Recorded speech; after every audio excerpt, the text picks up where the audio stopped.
Philosophy पढ़ने का असली मतलब यही है कि इंसान मरने की तैयारी करना सीखता है। जब हम सोचते हैं, पढ़ते हैं या ध्यान करते हैं तो हमारी आत्मा कुछ देर के लिए शरीर से अलग हो जाती है और ये एक तरह से मरने की प्रैक्टिस है। या फिर दुनिया की सारी समझदारी और दिमाग लगाने का आखिर में यही मतलब निकलता है कि हमें मरने से डरना नहीं चाहिए। सच कहें तो अगर हमारी समझ सही है तो उसका असली मकसद बस यही है कि हम खुश रहें, अच्छे से जिएं और चैन से रहें। दुनिया के जितने भी लोग हैं सबका आखिरी मकसद खुशी ही है, बस उस तक पहुंचने के तरीके अलग अलग हैं। अगर कोई दुख और तकलीफ को ही अपना लक्ष्य बनाए तो उसकी कोई बात सुनेगा ही नहीं। जो भी फिलॉसफर, जो भी दार्शनिक लोग इस बात पर बहस करते हैं, असल में वो बस बातों में ही उलझे रहते हैं, असली मुद्दा छूट जाता है। चाहे जो भी बोलें, हम सबका असली मकसद खुशी पाना है, यहां तक कि नेकी में भी, वर्चू में भी। मुझे मजा आता है जब मैं खुशी वाला शब्द सुनता हूं, क्योंकि कुछ लोग इसे पसंद नहीं करते। लेकिन अगर खुशी का मतलब सबसे बड़ी संतुष्टि और चैन है तो वो नेकी की वजह से ही मिलती है और किसी चीज से नहीं। ये खुशी और भी मजबूत, साफ और सच्ची होती है। इसे ही असली खुशी कहना चाहिए, ना कि बाकी छोटी छोटी खुशियों को। बाकी छोटी खुशियां अगर उनका नाम खुशी रखा जाए तो वो असल खुशी से मुकाबला करके ही रख सकते हैं, कोई खास हक से नहीं। इन छोटे खुशियों में तो कई दिक्कतें और परेशानियां होती हैं और इनका मजा भी पल भर का, कमजोर और खत्म होने वाला होता है। इनके लिए भी मेहनत, चिंता और कभी कभी दर्द उठाना पड़ता है और इनके साथ इतनी सारी उलझनें और बोरियत जुड़ी होती हैं कि ये भी किसी सजा जैसी ही लगती है। अगर हम सोचें कि ये सारी परेशानियां असली खुशी का स्वाद और मजा बढ़ाती हैं तो ये गलत है। उल्टा नेकी यानी वर्षों में जो भी मुश्किलें आती हैं वो उसे और भी ऊंचा, बेहतर और खास बना देती हैं। अगर कोई आदमी नेकी की कीमत और उसके फायदे को तौलता है तो असल में उसकी कद्र करना ही नहीं जानता। जो लोग कहते हैं कि नेकी तक पहुंचना बहुत मुश्किल और दर्द भरा है, लेकिन जब मिलती है तो खुशी देती है, वो असल में कह क्या रहे हैं?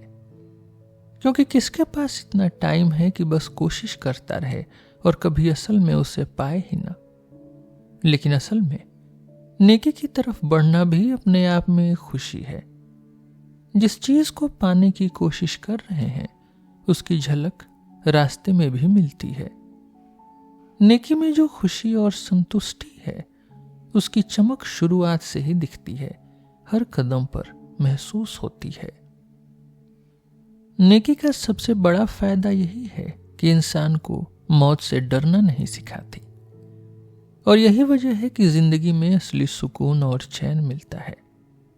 अगर मौत का डर निकल गया तो बाकी सारी खुशियां भी सही लगती हैं, वरना सब बेकार हो जाती हैं। इसीलिए सारी समझदार बातें इसी एक बात पर आकर रुक जाती हैं। वैसे तो समझदारी हमें दर्द, गरीबी और बाकी मुश्किलों से भी डरना नहीं सिखाती, लेकिन उनका डर उतना जरूरी नहीं, क्योंकि बहुत से लोग अपनी पूरी जिंदगी बिना गरीबी या बड़ी तकलीफ देखे ही बिता देते हैं। और कुछ लोग तो कभी बीमार भी नहीं पड़ते, जैसे कि जेनोफिलस नाम के एक म्यूजिशियन थे जो 106 साल तक बिना बीमार पड़े जिए। वैसे भी सबसे बड़ी बात यह है कि जब चाहें मौत बाकी सारी परेशानियों को एक झटके में खत्म कर सकती है, लेकिन मौत से कोई नहीं बच सकता, वो तो पक्की है। हम सबकी मंजिल एक ही है, सबको एक न एक दिन जाना ही है और यही सोच अगर हमें डराती है तो ये डर कभी भी चैन से नहीं रहने देता। मौत हर तरफ से आ सकती है, कहीं से भी बच नहीं सकते। जैसे शक की वजह से कोई बार बार इधर उधर देखता है, वैसे ही मौत का डर हमेशा सिर पर लटका रहता है। कई बार अदालतें मुजरिमों को उसी जगह ले जाती हैं जहां उन्होंने गुनाह किया, और रास्ते में चाहे जितनी भी अच्छी चीजें दिखाइए, चाहे अच्छा खाना खिला दीजिए, चाहे मीठा संगीत सुना दीजिए, क्या लगता है कि ऐसे लोग इन चीजों का मजा ले पाएंगे? क्योंकि जब सामने मौत खड़ी हो तो कुछ अच्छा नहीं लगता। इंसान अपनी पूरी लाइफ की दूरी, रास्ता और टाइम इसी बात से नापता है कि आखिर कब उसका वक्त पूरा होगा, और इसी सोच में खुद को तकलीफ देता रहता है। हमारी जिंदगी का आखिरी पड़ाव मौत है, और अगर इससे डर लगता है तो इंसान एक एक कदम डर डर के ही चलेगा। जो आम लोग कहते हैं वो ये है कि मौत के बारे में सोचते ही नहीं, पर ऐसा करना कोई समझदारी नहीं है। इस तरह तो वो अपनी आंखों पर पट्टी बांध लेते हैं। जैसे कोई आदमी पीछे की तरफ चलकर आगे बढ़ना चाहता है तो वो गिर ही जाएगा। लोगों को तो मौत का नाम सुनकर ही डर लगता है, जैसे कोई बुरी चीज हो, और चूंकि वसीयत यानी विल बनाना भी मौत से जुड़ा होता है, इसलिए कोई भी इंसान वसीयत तब तक नहीं बनाता जब तक डॉक्टर ये न बोल दें कि अब कोई उम्मीद नहीं बची। तब डर और घबराहट में कौन जाने कैसी हालत में वसीयत बनती है। रोम के लोग मौत का नाम सुनकर डर जाते थे, इसलिए उन्होंने इस शब्द को थोड़ा बदल कर बोलना शुरू कर दिया। जैसे किसी के लिए बोलना कि वो मर गया, उसकी जगह उसने जिंदगी जी ली, या अब वो नहीं रहा। इससे सुनने में थोड़ा सुकून लगता था, इसलिए आज भी हम कहते हैं स्वर्गीय फलाना। शायद ये सोच ठीक भी है, क्योंकि जी चुका कहना थोड़ी तसल्ली देता है। मैं सुबह 11 और 12 बजे के बीच फरवरी 1533 के आखिरी दिन पैदा हुआ था। अब बस 15 दिन है मुझे पूरे 29 साल हुए। मैं मानता हूं कि शायद उतनी ही उम्र और जी लूंगा। इतने लंबे वक्त की सोचकर खुद को परेशान करना बेवकूफी है। लेकिन सच ये है कि छोटे बड़े, जवान बुजुर्ग सब एक जैसे ही मरते हैं। कोई भी ऐसे नहीं जाता जैसे उसने बहुत वक्त और गुजारना है। यहां तक कि जो बहुत बूढ़े भी होते हैं वो भी सोचते हैं कि अभी उनके पास कम से कम 20 साल बाकी हैं। लेकिन ये बेवकूफी है। कौन सा डॉक्टर गारंटी देता है कि कितनी उम्र है? असलियत और एक्सपीरियंस से पूछिए। अगर देखिए तो आपके जितने जानने वाले हैं उनमें से कितने लोग आपकी उम्र तक पहुंचते हैं और कितने पहले ही चले जाते हैं। जो लोग बहुत नाम वाले थे उनमें भी ज्यादातर 35 साल से पहले ही चले गए। खुद जीसस क्राइस्ट ने भी अपनी जिंदगी 33 साल में पूरी की थी। अलेक्जेंडर भी उतनी ही उम्र में चला गया। मौत के पास आने के कितने रास्ते हैं कोई गिन ही नहीं सकता। चाहे कितनी भी सावधानी रख लीजिए, कोई नहीं जान सकता कब किस वक्त क्या हो जाए। कई बार तो लोग बुखार या दूसरी बीमारी से तो मरते ही हैं, लेकिन कभी कभी बहुत अजीब तरीके से भी जाते हैं। एक ड्यूक भीड़ में दबकर मर गया। एक राजा टूर्नामेंट में मारा गया। किसी के परिवार का आदमी सुअर से टकरा कर चला गया। एक आदमी एस्काइलस को घर गिरने का डर था तो वो बाहर गया, लेकिन उस पर आसमान से कछुआ गिर गया और मर गया। किसी को अंगूर का बीज गले में फंस गया। कोई कंघी से सिर खुजाते हुए मर गया। किसी को घर के दरवाजे पर टक्कर लग गई। और कुछ तो और भी अजीब थे, जैसे कुछ लोग औरतों की गोद में मर गए। जज ने केस में 8 दिन की तारीख दी, लेकिन उसकी खुद की जिंदगी वहीं खत्म हो गई। एक डॉक्टर मरीज की आंखों में दवा लगा रहा था, उसी वक्त उसकी मौत हो गई। मेरा खुद का भाई कैप्टन सेंट मार्टिन सिर्फ 23 साल का था। टेनिस खेलते हुए गेंद सिर पर लगी। चोट तो कुछ लगी नहीं, लेकिन 5-6 घंटे बाद ही उसकी मौत हो गई। इतनी सारी मौत की मिसालें रोज हमारी आंखों के सामने आती हैं, तो कैसे कोई इंसान मौत के बारे में सोचना छोड़ सकता है, या ये सोच सकता है कि मौत कभी भी आ सकती है। अब कोई बोलेगा क्या फर्क पड़ता है, बस आदमी डर के मारे अपनी जिंदगी खराब न करे। मेरी भी यही सोच है, और अगर किसी तरह मौत को टाला जा सकता, चाहे गाय की खाल में छुपकर ही क्यों न हो, तो मैं बिल्कुल ऐसा करता। मेरा बस एक ही मकसद है कि चैन से जीऊं, और जो चीजें मुझे खुशी देती हैं वो ही चुनता हूं, चाहे वो दूसरों को कितनी भी मामूली क्यों न लगे। लेकिन असल में ऐसे जीना बेवकूफ़ी है। लोग घूमते फिरते हैं, हंसते खेलते हैं, लेकिन मौत का नाम ही नहीं लेते। सब कुछ ठीक लगता है, लेकिन जैसे ही अचानक खुद पर, बीवी बच्चों या दोस्तों पर मौत आ जाती है, तो फिर चीख पुकार, दर्द और घबराहट ही रह जाती है। फिर कोई भी अपनी हालत देखो, बिल्कुल बदल जाता है, घबरा जाता है। इसलिए सही यही है कि पहले से ही इसके लिए खुद को तैयार करो। अगर मौत कोई ऐसी चीज होती जिससे बचा जा सकता, तो मैं कहता डरपोकों की तरह बचो, लेकिन ये तो हर हाल में पकड़ ही लेगी, चाहे छुपो या बहादुरी से सामना करो। कोई भी चीज हमें मौत से नहीं बचा सकती, चाहे लोहे या तांबे में भी छुप जाओ, मौत वहां से भी निकाल लेगी। इसलिए सही यही है कि बहादुरी से उसका सामना करना सीखो।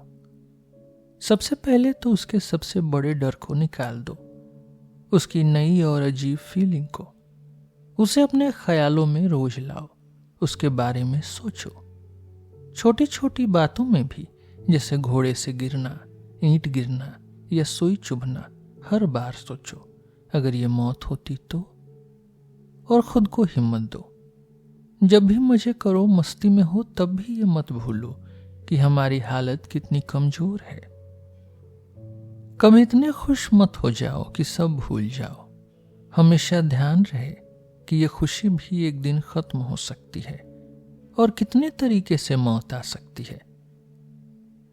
मिस्र के लोग तो ये करते थे कि जब पार्टी चल रही हो तो सूखे कंकाल को कमरे में ले जाते थे, ताकि सबको याद रहे।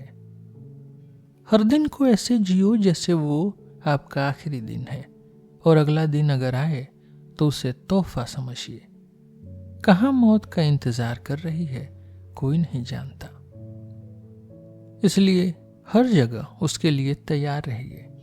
मौत के बारे में सोचना असल में आजादी के बारे में सोचना है।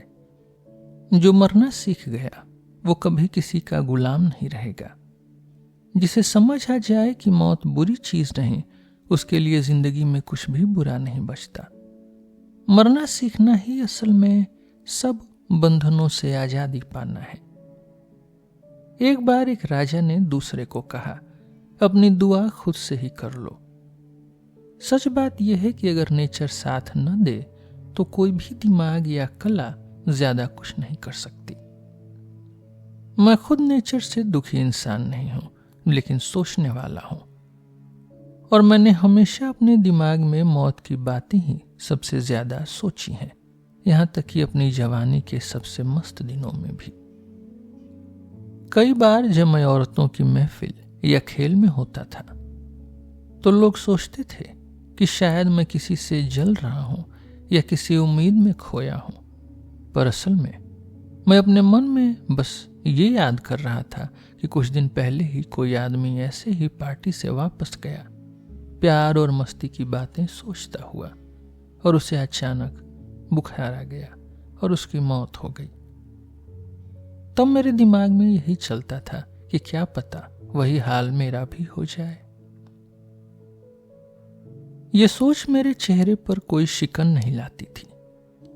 शुरू में ऐसी बातें सोचकर थोड़ा डर लगता है, लेकिन जब बार बार यही सोचते रहो तो सब नॉर्मल लगने लगता है। वरना तो मैं हमेशा डर और घबराहट में ही जीता, क्योंकि कभी कोई भी अपनी जिंदगी को लेकर इतना अनिश्चित नहीं रहा जितना मैं। मेरी तबीयत हमेशा से अच्छी रही, लेकिन न तो सेहत लंबी उम्र की गारंटी है, न बीमारी जिंदगी छोटी कर देती है। हर पल मुझे लगता है जैसे मैं बस बचता जा रहा हूं, और बार बार मन में आता है कि जो कल करना है वो आज ही कर लूं। सच कहूं तो खतरों और मुसीबतों से मौत जल्दी नहीं आती, और अगर देखो तो हजारों और मुसीबतें हमारे सिर पर हमेशा मंडरा रही हैं। जो लोग समुद्र में हैं और जो घर में बैठे हैं, दोनों ही मौत के उतने ही करीब हैं। कोई भी इंसान दूसरे से ज्यादा मजबूत या कल के लिए ज्यादा पक्का नहीं है। अगर मुझे मरने से पहले कुछ करना है तो जितना भी वक्त मिले वो हमेशा कम ही लगेगा, चाहे बस 1 घंटे का काम ही क्यों न हो। मेरे एक दोस्त ने एक बार मेरी डायरी देखी। उसमें मैंने एक नोट लिखा था कि मेरी मौत के बाद क्या करना है। मैंने उसे बताया, ये सच है कि मैं अपने घर से बस थोड़ी दूर पर ही था, खुश और ठीक था, लेकिन जब वो बात दिमाग में आई तो मैंने तुरंत लिख लिया, क्योंकि मुझे पता नहीं था कि मैं घर तक पहुंच भी पाऊंगा या नहीं। मैं हमेशा अपने ख्यालों में ही डूबा रहता हूं और अपने ही मामलों पर सोचता हूं, इसलिए मैं हर वक्त जितना तैयार हो सकता हूं रहता हूं। मौत जब भी आएगी वो कुछ भी नया नहीं लाएगी, मैं पहले से ही सब सोच चुका हूं। हमें हमेशा पूरी तैयारी से रहना चाहिए, और सबसे जरूरी ये है कि आखिरी वक्त में हमारे पास खुद के अलावा कोई और काम बाकी न रहे, क्योंकि उस वक्त अपने लिए ही काफी काम होगा। किसी और की टेंशन लेने की जरूरत नहीं। कई लोग मरते वक्त इस बात का अफसोस करते हैं कि उनकी कोई जीत अधूरी रह गई। कोई अपनी बेटी की शादी या बच्चों की पढ़ाई पूरी नहीं कर पाया। किसी को बस इस बात का गम है कि अब बीवी या बेटे के साथ रह नहीं पाएंगे। लेकिन मेरी हालत ऐसी है कि भगवान का शुक्र है मैं कभी भी इस दुनिया से जा सकता हूं बिना किसी पछतावे के। मैं हर तरह से खुद को दुनिया के रिश्तों से अलग कर चुका हूं। मेरा किसी से अलविदा कहना बहुत आसान है। मैंने जितनी भी तैयारी की है, शायद ही किसी ने ऐसे पूरी तरह दुनिया से अलविदा कहने की सोची हो। जो सबसे शांत मौत होती है वही सबसे अच्छी है। बहुत से लोग आखिरी वक्त में रोते हैं कि एक दिन ने सब कुछ छीन लिया। कोई मकान अधूरा छूट जाता है तो कोई दीवार अधूरी रह जाती है। इंसान को ऐसा कोई काम नहीं सोचना चाहिए जिसमें बहुत वक्त लगे या उसे पूरा करने की बहुत चाह हो। हम काम करने के लिए ही पैदा हुए हैं, और अगर मरना है तो करते करते ही मरना चाहिए। मुझे तो यही पसंद है कि इंसान हमेशा कुछ करता रहे और जितना हो सके अपनी जिंदगी के कामों को आगे बढ़ाता रहे। फिर मौत आए भी तो मैं ऐसे ही मिलना चाहूंगा जैसे मैं अपने बगीचे में सब्जी लगा रहा हूं, बिना इस चिंता के कि मेरा बगीचा पूरा हुआ या नहीं। मैंने एक आदमी को देखा जो मरते वक्त बस इसी बात का गम कर रहा था कि उसकी बनती हुई किताब अधूरी रह गई, क्योंकि वो भी 16वें राजा तक ही पहुंचा था। असल में मरने के बाद तो हमें इन चीजों की चाहत नहीं रहती। हमें ऐसे बेकार और नुकसानदेह सोच से बचना चाहिए।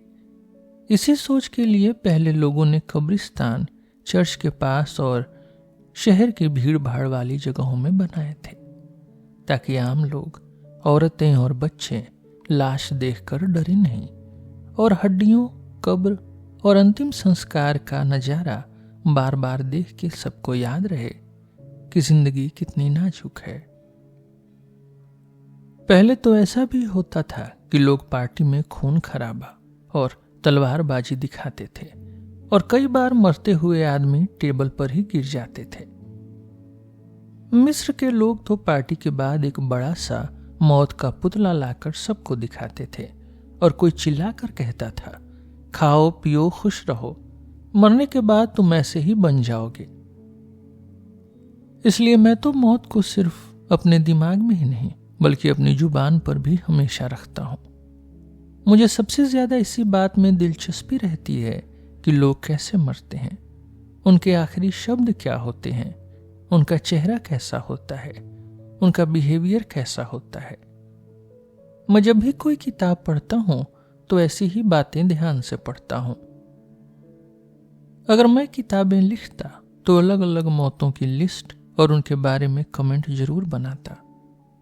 जो इंसान मरना सिखा दे वही जीना भी सिखा देगा। एक बार डेकेर्कस ने ऐसी ही किताब बनाई थी, पर उसका मकसद अलग था। कोई कह सकता है कि मरने का दर्द और डर सोच से कहीं ज्यादा होता है और बहुत बहादुर आदमी भी उस वक्त हार मान जाता है। लेकिन मेरा मानना है कि पहले से सोच लेना बहुत बड़ा फायदा है, और कम से कम इतना तो है कि बिना डरे या घबराए कुछ दूर तक तो जाया जा सकता है। इसके अलावा खुद नेचर भी हमारी मदद करती है। अगर मौत अचानक या जबरदस्ती आए तो डरने का टाइम ही नहीं मिलता, और अगर धीरे धीरे बीमारी से आए तो जैसे जैसे हालत बिगड़ती है वैसे वैसे जीने से भी मन हटने लगता है। मुझे भी ये सोचकर ज्यादा मुश्किल लगती है जब मैं एकदम ठीक हूं, लेकिन जब बीमार होता हूं तो मरने का डर कम हो जाता है। जितना कम मुझे जिंदगी की चीजों का मजा आता है उतना ही कम मौत से डर लगता है। इसलिए मुझे लगता है कि जितना मैं जिंदगी से दूर जाऊंगा उतनी ही आसानी से मौत को अपनाऊंगा। और वैसे भी जैसा कि सीजर ने कहा है, दूर से सब चीजें बड़ी लगती हैं, पास आने पर छोटी। मैंने खुद देखा है कि जब मैं ठीक रहता हूं तो बीमारियों का डर बहुत बड़ा लगता है, पर जब सच में बीमार पड़ता हूं तो वो डर इतना भारी नहीं लगता। ठीक वैसे ही मुझे लगता है कि मौत भी वैसे ही लगेगी। सीजर ने जब अपने एक बूढ़े सिपाही को देखा जो खुदकुशी यानी सुसाइड की इजाजत मांगने आया था, तो उसकी कमजोर हालत देखकर हंसते हुए कहा, तुम्हें लगता है कि अभी भी जिंदा हो? अगर कोई अचानक इतनी बूढ़ी और कमजोर हालत में पहुंच जाए तो शायद इंसान इतना बदलाव झेल ही ना पाए।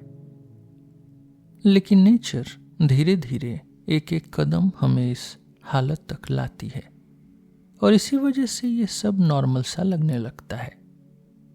जब हमारी जवानी खत्म होती है, असल में वो भी एक तरह से छोटी मौत ही है, और ये शायद बूढ़े शरीर की आखिरी मौत से भी ज्यादा मुश्किल होती है, क्योंकि खुशहाल और ताकतवर हालत से दुखी और कमजोर हालत में आना सीधा खत्म हो जाने से भी ज्यादा भारी होता है। जिस तरह से शरीर कमजोर होकर बोझ उठाने लायक नहीं रहता, वैसे ही आत्मा भी कमजोर हो जाती है। इसलिए जरूरी है कि आत्मा को मजबूत बनाइए ताकि मौत के डर के आगे झुके नहीं।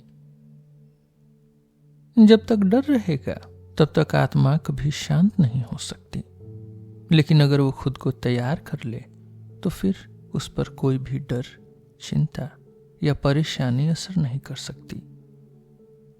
जब आत्मा मजबूत हो जाती है तो फिर वो अपनी सारी चाहतों, जरूरतों, गरीबी, शर्म और किस्मत की मार से ऊपर हो जाती है। हमारे खुद के धर्म भी मौत के डर को छोड़ने पर ही टिकी है। सिर्फ दिमाग की बातें ही नहीं, बल्कि सोचिए कि किस चीज को खोने से डरना जब उसके चले जाने के बाद वो चाहत ही नहीं रहेगी।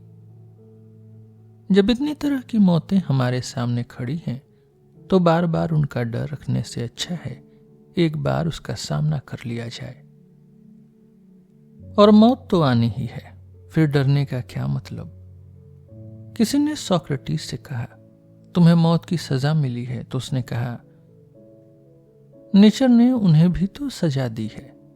एक ही कदम जो हमें सारी परेशानियों से आजाद करता है, उसी के बारे में इतना सोचना कितना अजीब है। जैसे हमारी पैदाइश के साथ बाकी सब चीजों की शुरुआत हुई, वैसे ही हमारी मौत में भी सब चीजें खत्म हो जाती हैं। इस बात पर दुख करना कि हम 100 साल बाद जिंदा नहीं रहेंगे वैसे ही बेवकूफी है जैसे इस बात का दुख करना कि हम 100 साल पहले क्यों नहीं थे। मौत एक नई जिंदगी की शुरुआत है। जैसे इस दुनिया में आने के लिए हमने रोना सीखा था, वैसे ही वहां जाने के लिए भी सब कुछ छोड़ना पड़ता है। कोई भी चीज जो एक बार ही हो, उसका इतना बड़ा डर रखना सही नहीं है। इतना लंबा डरना भी क्या जब वो एक ही झटके में खत्म हो जाएगी। लंबी या छोटी जिंदगी दोनों ही मौत के बाद बराबर हो जाती हैं, क्योंकि फिर लंबा छोटा कुछ रहता ही नहीं। एरिस्टोटल ने कहा कि एक नदी के किनारे कुछ छोटे जीव होते हैं जो बस एक दिन जीते हैं। सुबह 8 बजे जो मरता है वो अपनी जवानी में मर गया, और जो शाम 5 बजे मरा वो बुढ़ापे में गया। अगर हम इस छोटी सी उम्र के फर्क को खुशी या दुख का कारण माने तो हंसी आती है। हमारी पूरी जिंदगी भी अगर पहाड़, नदी, तारे, पेड़ या जानवरों की उम्र से मिलाएं तो बहुत ही छोटी लगती है। इंसान एक दूसरे के साथ बारी बारी से जीते हैं। जैसे रेस में लोग मशाल आगे बढ़ाते हैं, वैसे ही हम भी अपनी जिंदगी एक दूसरे को सौंपते रहते हैं। क्या मैं तुम्हारे लिए इस खूबसूरत दुनिया को बदल दूं? ये तुम्हारी जिंदगी का हिस्सा है। मौत भी उसी का हिस्सा है, और जब तुम उससे बचने की कोशिश करते हो, असल में खुद से ही बच रहे होते हो। जो जिंदगी अभी तुम्हारे पास है, उसमें भी मौत और जिंदगी दोनों का हिस्सा है। जिस दिन तुम पैदा हुए थे, उसी दिन से कब्र की तरफ भी बढ़ गए थे। जैसे ही हम पैदा होते हैं वैसे ही मरने लगते हैं, और हमारा अंत शुरुआत से ही जुड़ा रहता है। जितना वक्त हम जीते हैं, उतना ही वक्त हम अपनी जिंदगी में से काटते भी हैं। पूरी दुनिया का काम बस मौत की तैयारी है। जब तक हम जिंदा हैं, तब भी हम कहीं न कहीं मौत के पास ही हैं, और जब हम मर जाते हैं तब तो हैं ही हैं। अगर आपने जिंदगी का पूरा फायदा उठा लिया तो अब संतुष्ट होकर जाइए।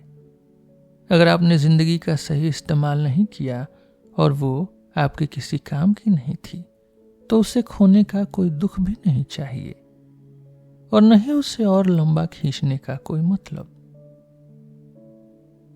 जिंदगी अपने आप में न अच्छी है न बुरी, ये बस एक जगह है जहां आप जैसा चाहें वैसा बन सकते हैं।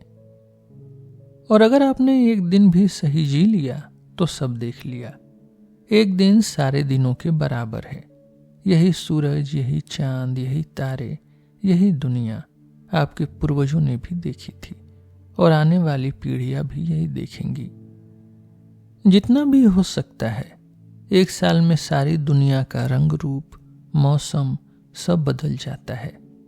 बचपन, जवानी, मर्दानगी, बुढ़ापा सब इसमें शामिल है। साल हर बार वही करता है, फिर से शुरू होता है, कभी कुछ नया नहीं होता। मेरे पास आपके लिए कुछ नया नहीं है। हर बार वही चीजें दोहराई जाती हैं। जैसे दूसरों ने आपके लिए जगह छोड़ी, वैसे आप भी दूसरों के लिए जगह छोड़ेंगे। बराबरी ही असली इंसाफ है। किस बात की शिकायत करनी जब सबका हाल एक जैसा है।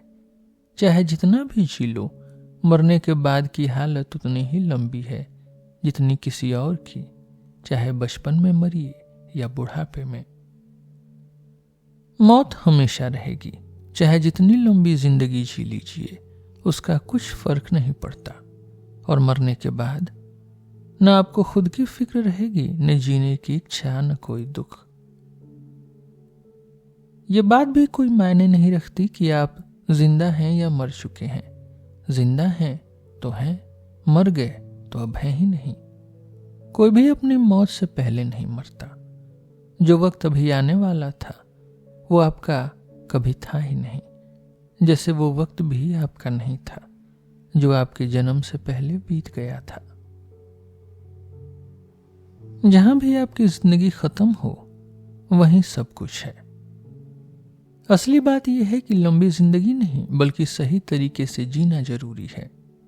कोई इंसान बहुत साल जी सकता है पर असल में बहुत कम ही जीता है। वक्त को उसी वक्त जी लीजिए जब वो आपके पास है। अच्छी जिंदगी आपके दिन गिनने से नहीं बल्कि आपकी सोच से बनती है।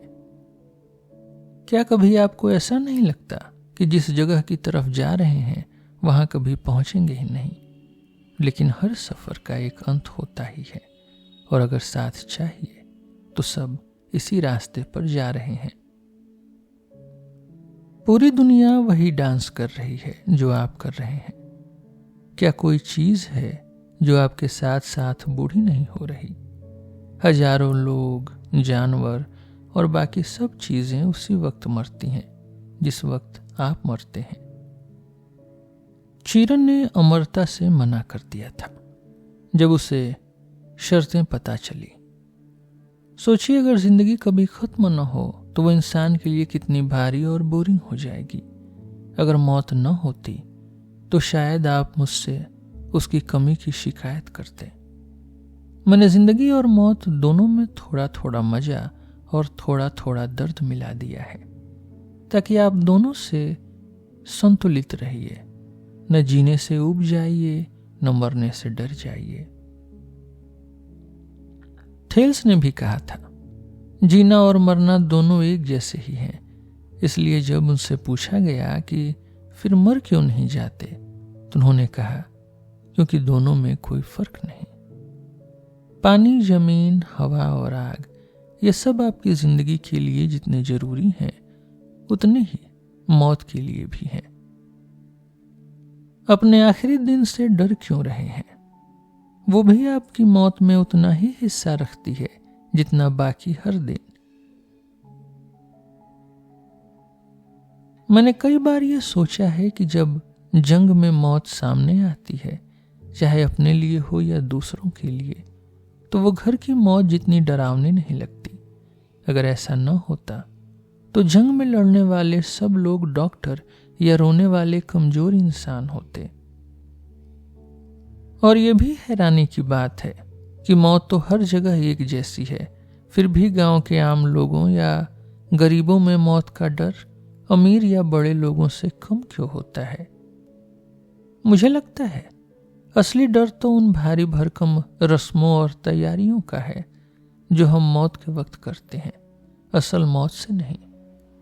घर का माहौल एकदम बदल जाता है। माँ, बीवी, बच्चे रोते हैं, दोस्त घबराए हुए आते हैं, नौकर डरे हुए खड़े रहते हैं, कमरा अंधेरा होता है, मोमबत्तियां जल रही होती हैं, बिस्तर के चारों तरफ डॉक्टर और पुजारी बैठे होते हैं। सब तरफ सिर्फ डर और सन्नाटा छा जाता है।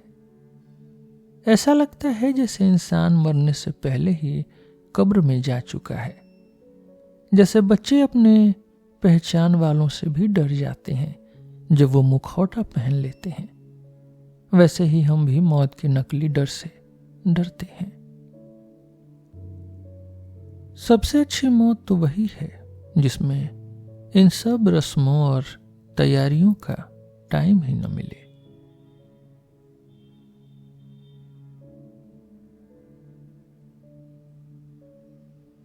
आज के लिए बस इतना ही।